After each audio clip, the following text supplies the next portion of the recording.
Abby Stevens, a placement consultant at Skills Provision. Today I'm going to cover Employer of Record Services in Armenia.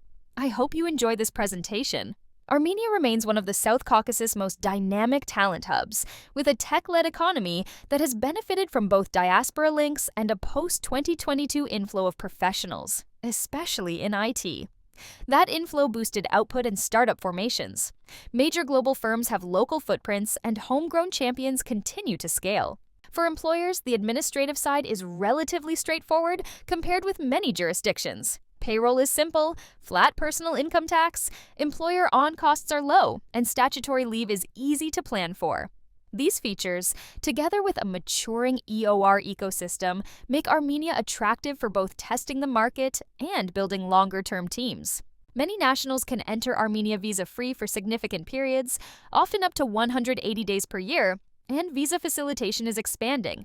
For example, visa-free entry was extended in 2025 to UAE residents, and the EU has opened talks on visa liberalization with Armenia. However, visa-free entry is not the same as permission to work. To take up employment, most foreign nationals still require a work permit and typically a residence permit.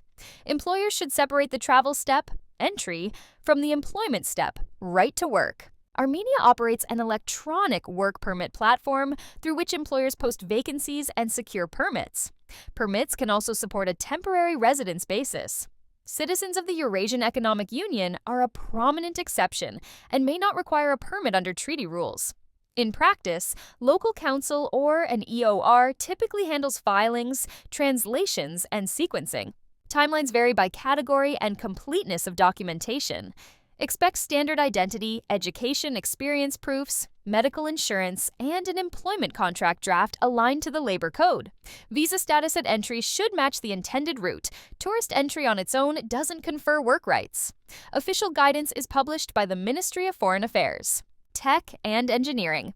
Armenia's engineering and IT talent is concentrated around Yerevan, but distributed teams are increasingly common. The ecosystem includes local offices of global players and strong local startups. The post-2022 inflow enlarged the senior talent pool. The subsequent partial outflow means the market is currently competitive for top-tier specialists, but still favorable for employers. Non-tech specialisms. Finance, shared services, product design, marketing, and sales roles are all recruitable locally, with English and Russian widely present in the candidate base. French and German are available, but thinner. International recruits typically target senior roles or niche skills where local depth is limited. Armenia has periodically refreshed incentives for high-tech and R&D-intensive businesses, including PIT and profit tax reliefs for qualifying programs, signaling a policy commitment to high-value services. If you're weighing a build-out alongside hiring, it's worth scoping current incentive windows and certification rules. Why use an EOR here? 3 common reasons stand out. Speed to hire without forming a local entity, compliance assurance around the labor code, contracts, Armenian language versions are standard, payroll and immigration support coordination, and cost predictability thanks to low employer on-costs and flat PAT.